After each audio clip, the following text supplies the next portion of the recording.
안녕하세요. 전기철입니다.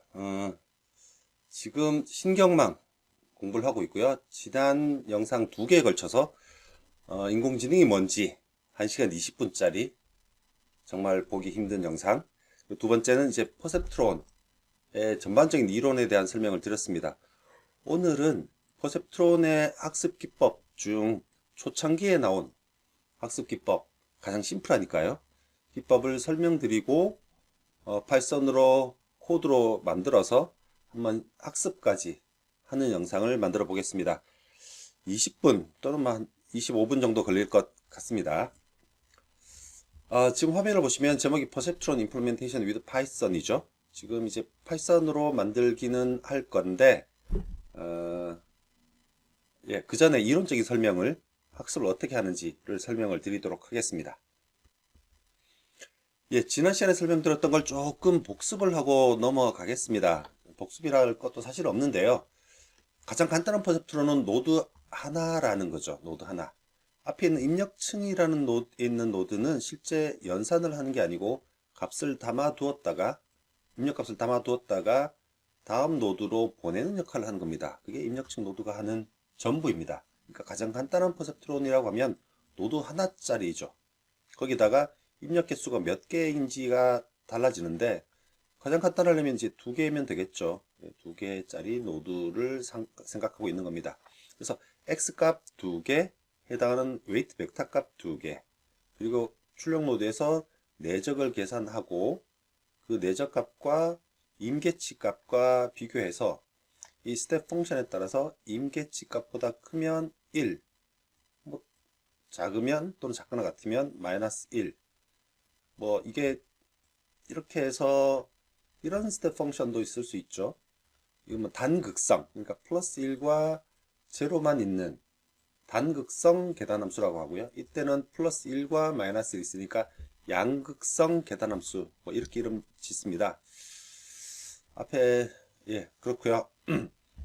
그러면 지난 시간에 설명한 것처럼 신경망의 학습이라는 거는 웨이트를 학습하는 거라고 했는데, 이 임계치는 어떻게 되는 거냐라는 거죠. 임계치의 값에 따라서 이 스텝 펑션이 이동하게 되는 거니까 임계치의 값에 따라서 출력 결과가 극명하게 영향을 받습니다.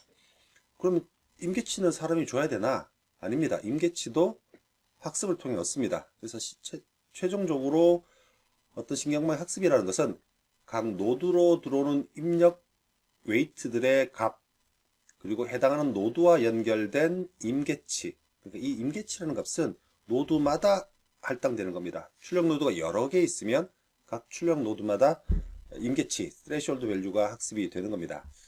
그래서 이 임계치도 학습을 통해서 얻는 거라고요. 그러면 오늘 우리 예제를 통해서 볼 건데, 그 예제는 AND 게이트 역할을 하는 퍼셉트론을 학습을 통해서 구하는 겁니다. AND 게이트라는 말은 입력 데이터가 4종류가 있죠. 0,0부터 1,1까지 4개인데, 요 주황색 선으로 분리되는 경계면을 가지는 함수라고 볼 수 있겠죠. 그래서 밑에 있는 3가지 종류의 값을 받으면, 예를 들면 마이너스 1, 위에 있는 1 플러스 1,1이 오면 플러스 1에 출력을 하는 퍼셉트론을 학습하고 싶은 겁니다. 실제로 예제에서는 이런 기능을 하는 신경망을 학습을 통해서 구할 텐데, 우리가 구하고자 하는 걸 뭐 논리회로에서 보면 진리표이죠. 00부터 11까지 4가지 값에 대해서 예를 들면 웨이트가 1이라면 해당하는 x 벡터와 w 벡터를 내적을 하죠. 그 가중 합입니다. 내적이라는 게 weighted sum을 말하는 거죠. 그게 00이 들어오면 1이 나갈 거고, 01이 들어오면 weighted sum을 구하면 1, 11이 들어오면 weighted sum은 2가 되겠죠.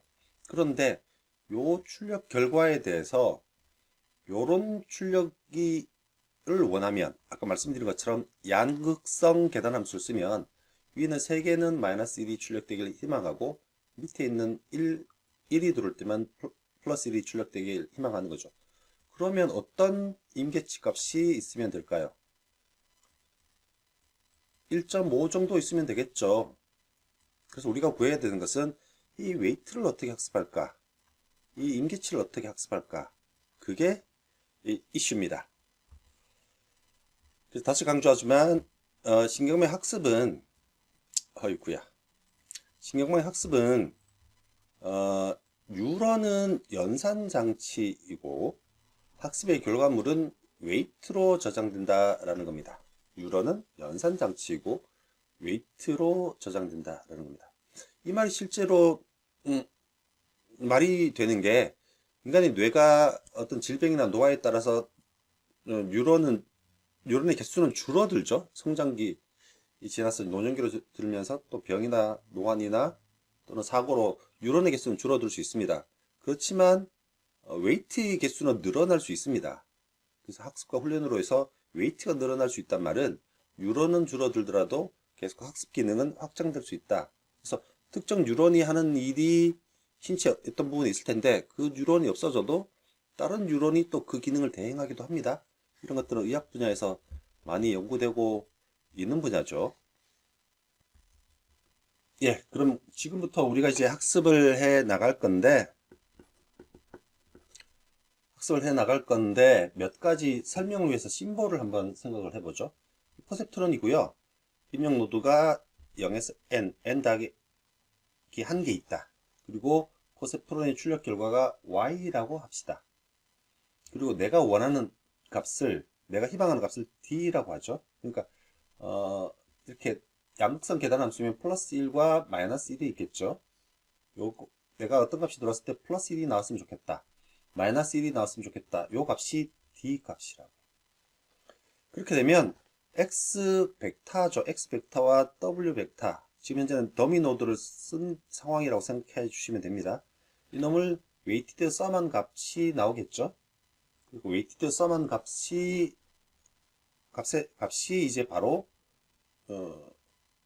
웨이티드 썸한 값을 이 스텝 펑션을 통과한 값이 y가 되는 겁니다. 그렇죠? 그리고 목표 출력 값이 d가 되는 거고요. 요 d 빼기 y가 오차죠. 그걸 이제 에러라고 하겠습니다. 에러, 레지듀어 또는 에러라고 하겠습니다. 그렇게 했을 때 이제 웨이트를 어떻게 변경해 주면 되냐고요. 계속 연속적으로 값을 계속 보여주면서 내가 희망하는 값과 내가 나온 값, 즉 d 빼기 y가 0이 아니면 계속 학습을 해야겠죠. 그리고 학습의 결과물은 웨이트니까 d 빼기 y가 0이 아니라면 계속적으로 웨이트를 수정을 해줘야 됩니다. 예를 들어서 x 값이 뭐 양수라고 쳐보죠. 양수입니다. x 값이 0보다 크다고 했을 때 빼기 y, 즉 이게 에러죠. 에러가 양수이면 웨이트를 키워줘야 되고 에러가 음수이면 웨이트를 줄여줘야 된다고요. 예, 다시 정리해서 말씀드리면 y 값과 d 값의 차이, 그게 에러고요. 에러를 값을 보고 웨이트를 조금씩 수정을 해 나가야 될 텐데 d 빼기 y가 양수이면 d 빼기 y가 양수란 말은 y가 작다는 말이죠. d보다. 그러면 웨이트를 키워줘야 되죠. d 빼기 y가 음수라면 웨이트를 줄여줘야 됩니다. 그러니까 웨이트를 변경하는 양은 에러에 비례하면 된다고요. 그게 첫 번째고요. 그리고 여기 알파라고 있습니다. 알파. 우리 이제 신경망에서 학습율이라고 합니다. 러닝 레이트라고 하는데 실제로 d 빼기 y만큼 바꿔주면 웨이트가 성큼성큼 바뀝니다. 그러면 웨이트 값이 왔다 갔다, 우리 수학 시간에 이야기했던 미분 공부할 때 진동하게 됩니다. 진동하게 되죠. 진동 왔다 갔다 너무 급격한 변화라서. 두 번째는 이 에러의 몇 분의 몇을 반영할까라는 거죠. 예를 들면 알파가 0.1이라면 에러의 10%만 반영하자, 이런 겁니다. 이걸 학습률이라고 합니다. 그래서 학습률이란 말은 오류의 몇 퍼센트를 웨이트 변화량에 반영할까라는 거죠. 근데 그때는 x 값이 양수일 때 이야기했어요. 만약 x 값이 음수라면, x 값이 마이너스라면, 제가 지금 직관적으로 설명드리느라고 이러는데 x가 음수라면 d 빼기 y가 양수일 때 웨이트를 반대로 줄여줘야 됩니다. x가 음수니까요. 이해되시나요? x 음수이기 때문에 d 빼기 y가 0보다 크다는 말은 웨이트를 줄여줘야지 오차가 그 다음번은 줄어들 수 있다고요.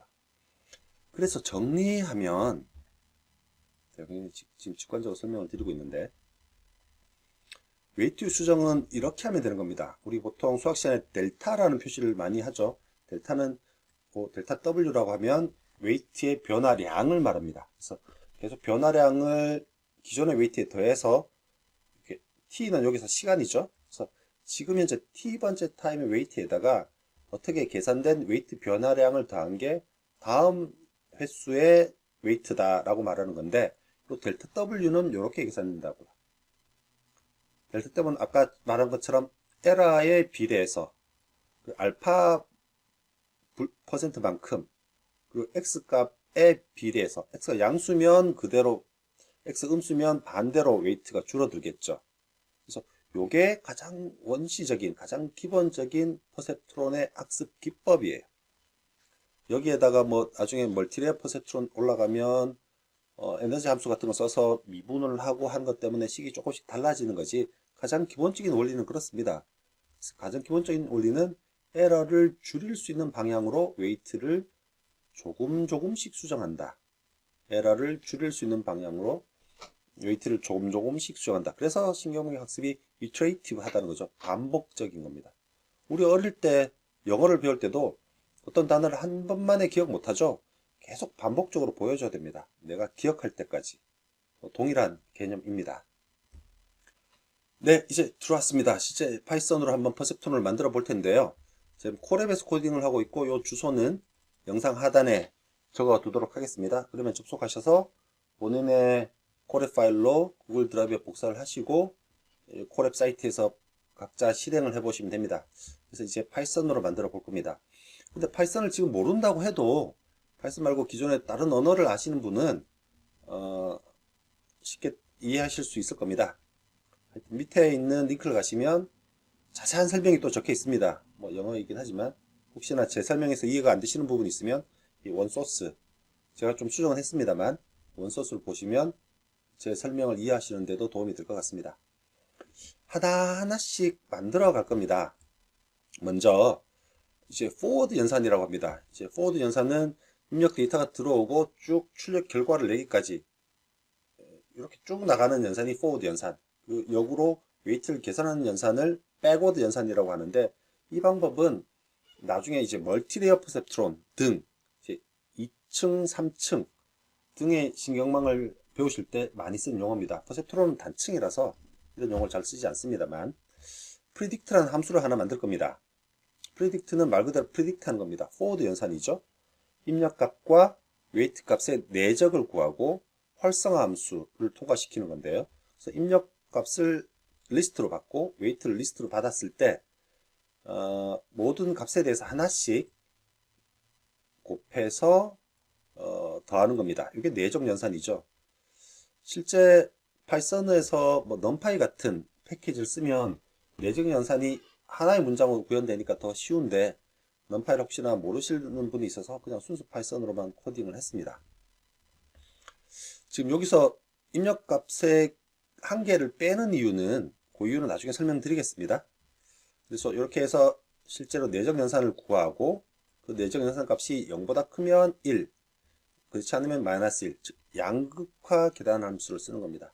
여기에 등호를 붙이든 안 붙이든 뭐 그게 중요한 건 아닙니다. 지금 데이터셋입니다. 트레이닝 셋이라고 볼 수 있고요. 셀을 하나 만들었으니까 실행을 하겠습니다. 컨트롤 엔터 하면 실행되죠. 지금은 함수를 정의만 했으니까 따로 결과값은 나오지 않습니다. 그 다음에 리스트 오브 리스트로 데이터셋을 구현하고 있는데, 우리가 더미 노드를 쓴다고 했죠. 또 제가 실수했는데, 여기서는 첫 번째 노드가 더미 노드입니다. 제가 아까 그림에서는 마지막 노드를 더미 노드라고 한다고 했는데, 그래서 더미 노드에다가 원래는 2차원 데이터죠. AND 게이트를 만들어 볼 겁니다. AND 게이트와 기능이 동일한 퍼셉트론을 학습해 보겠다는 겁니다. 그래서 00, 01, 10, 11 가까이 값에 대해서 마이너스 1이 나오거나 1이 나오거나. 실제 보시면 요게 실제 입력 값이죠. 근데 요걸 반분해서 여기까지는 입력이고 여기는 이제 출력 값입니다. 그래서 입력 값과 출력 값을 다 함께 가지고 있어서 그렇습니다. 그리고 저 0번째 값은 더미 노드 값. 더미 노드는 언제나 1이 들어오는 값, 1이 들어오는 노드라고 설명을 드렸죠. 그래서 실제로는 2차원 데이터지만 더미를 포함해서 3차원이 되는 거고 마지막 컬럼이 출력 값이어서 아까 처음에 설명드렸을 때 여기 곱할 때는 실제 입력값의 디멘전보다 하나 작게 만드는 겁니다. 왜냐하면 하나는 출력값이니까. 네, 그렇게 썼습니다. 웨이트는 다 0,0 실수값 0으로 임의로 설정을 해보았습니다. 일단 그렇게 아직 학습은 안 된 상태니까 테스트를 한번 해보죠. 아까 프리딕션하고 똑같습니다. 모든 데이터에 대해 받으면 리스트 오브 리스트를 받아서 각 리스트 오브 리스트의 각 리스트에 대해서 프리딕션을 합니다. 프리딕션 할 때는 뒤에 한 개는 빼야겠죠. 마지막에 있는 컬럼은 결과값이니까. 그래서 그놈의 프리딕션 함수를 콜해서 실행을 해보면 테스트 함수를 정의한 거고 밑에서 테스트를 한번 해봅니다. 그러면 실제 마이너스 1부터 1까지 이렇게 네 가지 값이 나와야 되는데 지금 웨이트가 다 0이어서 뭐 다 마이너스 1 나옵니다. 학습이 안 됐으니까요. 일단 forward 연산, 제 predict 함수는 다 만들었습니다. 이제부터는 웨이트를 학습할 일만 남았습니다. 지금 화면이 꽉 차게 보이려면 네, 이렇게 보이네요. 지금 학습하는 함수를 트레이닝이라고 있고요. 여기 있는 러닝 레이트 뭐 0.1, 0.01 주겠죠. 그래서 n epoch, 이 epoch이라는 것은 예를 들면 데이터가 100개면 100개를 쭉 순차적으로 한번 보여주는 게 원 epoch입니다. 그러니까 n epoch이라는 건 뭐 몇 번 반복해서 보여줄 거죠. 100을 주면 100번도 보여주는 겁니다. 순차적으로. 웨이트는 현재 랜덤하게 설정을 하고 있고요. 0에서 1 사이 값 중 랜덤하게 설정을 하고 있습니다. 그래서 epoch 횟수만큼 쭉 반복문이 돌아가는데 요게 실제 루틴이죠. 보시면 트레인 데이터를 받았으면 모든 트레인 데이터를 하나씩 그 값의 프리딕션 값, 즉 포워드 연산을 하고 요게 인풋 값의 마이너스 1이라고 하면 파이썬에서는 마지막 컬럼 값이죠. 요게 출력 값이죠. 그래서 요게 D 값이라고요. 프리딕션이 y입니다. 아까 기억나시나요? 델타 웨이트는 뭐였죠? 알파 곱하기 d 빼기 y 곱하기 x 값이었죠. 요게 에러라고요. 지금 에러를 구했습니다. 그죠? 그리고 데이터를 00, 01, 10, 11 4개를 보여주니까 그 에러를 다 누적해서 더해 볼 겁니다. 썸 에러죠. 그렇게 하고 나면 이제 요걸 구했으니까 이 값은 아는 값이고 상수, 이 값은 입력 값이니까 다 알고 있는 거죠. 델타 W를 구할 수 있습니다. 이게 델타 W입니다. 그래서 러닝 레이트 곱하기 에러 곱하기 입력 값을 현재의 웨이트에 더해주면 그게 변경된 웨이트가 되는 거죠. 이게 답니다. 그리고 제가 테스트에서 100번 돌릴 건데 10번마다 한 번씩 에러와 웨이트를 출력하기 위해서 이렇게 이 부분을 그냥 추가한 겁니다. 그리고 이 트레이닝이라는 함수는 이렇게 다 학습이 끝나고 나면 웨이트를 반환할 예정입니다. 웨이트를 반환하면 그 웨이트를 받아서 외부에서 사용을 하면 되니까요. 그래서 지금 이제 러닝 레이트는 0.1로 설정하고 에파가 한 100번 돌려보겠습니다. 문제는 러닝 레이트를 0.1로 하는 게 좋냐 0.01로 하는 게 좋냐 이게 딱히 정해진 방법이 없습니다. 본인의 문제에 따라서 또 자신의 노하우에 따라서 결정을 하면 됩니다. 그래서 트레이닝 데이터를 주고 트레이닝 함수를 호출하면 웨이트가 반환이 되겠죠. 그 웨이트를 눈으로 한번 확인을 해 보겠습니다. 그래서 보시면 0번, 뭐 10번, 10번마다 웨이트를 찍어 보는데 오류가 처음에는 마이너스 6이었다가 10번 돌리고 나니까 바로 0으로 떨어졌습니다. 다 맞췄다는 거죠. 워낙 간단한 문제니까. 그랬을 때 웨이트가 여기 있다가 그 다음에는 오류가 없으니까 웨이트가 수렴한 상황입니다. 변화하지 않죠. 그래서 마지막에 있는 이 값이 웨이트 값입니다. 시간이 되시면 이 웨이트 값과 입력 값을 손으로 한번 계산해 보는 것도 전체의 흐름을 이해하는 데 도움이 됩니다. 근데 요 과정은 랜덤 값을 시켜서 웨이트를 만들고 있으니까 계속 돌릴 때마다 결과값은 달라질 수 있습니다. 보시면 지금은 제일 첫 값이 마이너스 0.5였는데 또 한번 다시 학습을 해보면 랜덤하게 또 돌아가면 값이 바뀌죠. 사실 이게 신경망의 문제이기도 합니다. 그러니까 웨이트의 초기 값에 영향을 받는다. 이게 문제이기도 합니다. 그래서 테스트를 해보면 실제 마이너스 1, 마이너스 1로 나와야 되는데 이제 정확하게 나오죠. 예, 여기까지가 퍼셉트론의 이론적인 설명, 그리고 학습의 이론적인 설명, 코드로 만들어보는 퍼셉트론이었습니다. 실제로 퍼셉트론을 배우시고 그다음에 이제 멀티레어 퍼셉트론을 배우실 거고 또는 뭐 리커런트 신경망을 배우실 거고 그 다음에 딥러닝을 배우시고 이런 순서로 보통 많이들 배우시는데 가장 기본이 퍼셉트론입니다. 그래서 퍼셉트론을 알고 나면 그리고 퍼셉트론의 한계를 배우시고 그 한계를 극복할 수 있는 신경망을 차근차근 배워 나가시면 됩니다. 네, 오늘 일단 여기 퍼셉트론 마쳤고요. 다음 영상에서는 퍼셉트론의 단점을 설명드리고 리니어 세퍼러빌리티, 서정 분할이 뭔지 설명드리고 멀티레어 퍼셉트론 설명을 드리도록 하겠습니다. 그래서 시간이 되면 멀티레어 퍼셉트론 다음에 딥러닝 신경망까지 차근차근 영상을 만들어서 올리도록 하겠습니다. 질문 있으시면 댓글로 달아주시기 바랍니다. 꼭요. 네, 그럼 다음 시간까지 안녕.